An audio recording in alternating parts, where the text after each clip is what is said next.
So I've been using the Google Pixel 2 XL now for about 3 weeks, I want to say give or take, as my daily driver, and it's really hard to shoot this video without mentioning the display. So let's just get that out of the way first.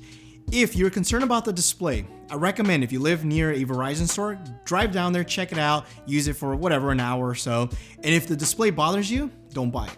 Now, if you don't live near a Verizon store, then I recommend you order one from Google.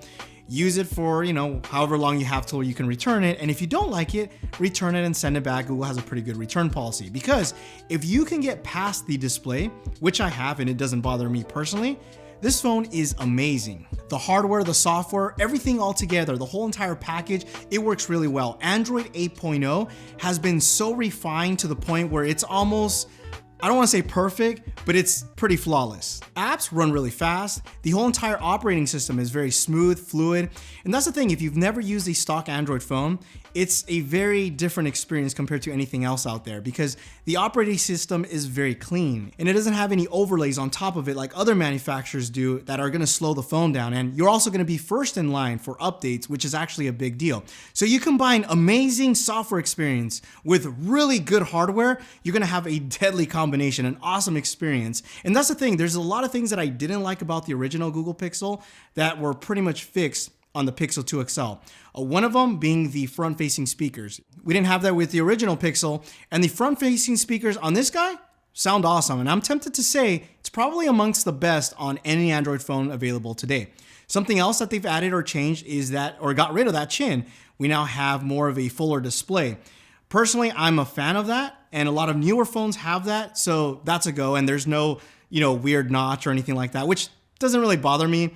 But I think this setup actually looks better, and it works with the front-facing speakers. And the last thing they've added is water resistant, just like all the other flagship devices. And like most flagship devices, they also got rid of the 3.5mm headphone jack, which I don't know why they did that, but whatever.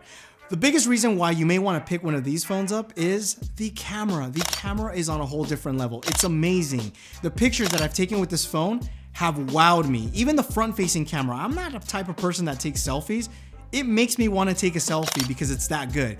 The portrait mode on this works outstanding, and it doesn't even require two sensors like the iPhone 10 or the iPhone 8 Plus do. Even the video, the stabilization on this is outstanding. It almost feels like the phone is on a gimbal. And even the autofocus. The autofocus is very fast. The machine learning that Google has implemented on the whole entire system is just top notch. In fact, I'm comparing this to the iPhone 10 currently right now, and I'm gonna do an extensive video, not only on the photo side, but also on the video side. So make sure to subscribe, and if you haven't turned on notifications, make sure you do so, because you definitely don't wanna miss that video. And as I mentioned earlier, the software experience on the Pixel 2 and Pixel 2 XL is what really makes this phone outstanding. For example, if you squeeze your phone, you're able to activate Google Assistant. And I know Google isn't the first to implement this, but it works so well in the new Pixel phones.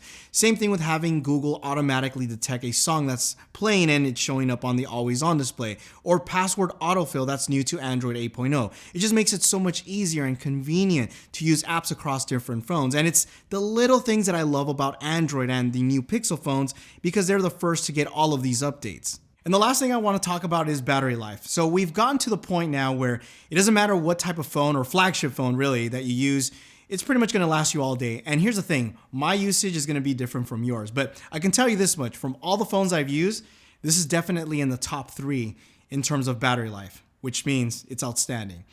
I mean, overall, this phone is amazing. I love it. It's my favorite Android phone, period. It's my daily driver. And who's this phone for? It's going to be for the Android purist, really, the one who really likes pure Android, doesn't want to mess around with Samsung or anything like that. And it's truly a shame that this does not have a display that's a 10 out of 10, because if it did, it'd be very hard to recommend any other Android phone at this price point. So I hope you guys enjoyed the video, and if you did, give it a thumbs up. Also, if you guys are interested in picking up a skin like the one you see here, this one is from Dbrand. They have some really awesome skins, different colors, different combinations. I'll leave a link down below to their website if you guys are interested in picking one up for yourself. Also, follow me at Mondo Bites on Instagram stories, Snapchat, if you guys want to see behind the scenes. And also make sure to turn on notifications so you don't miss out on the next video. Thanks again for watching, and you will catch me in the next one. Adios.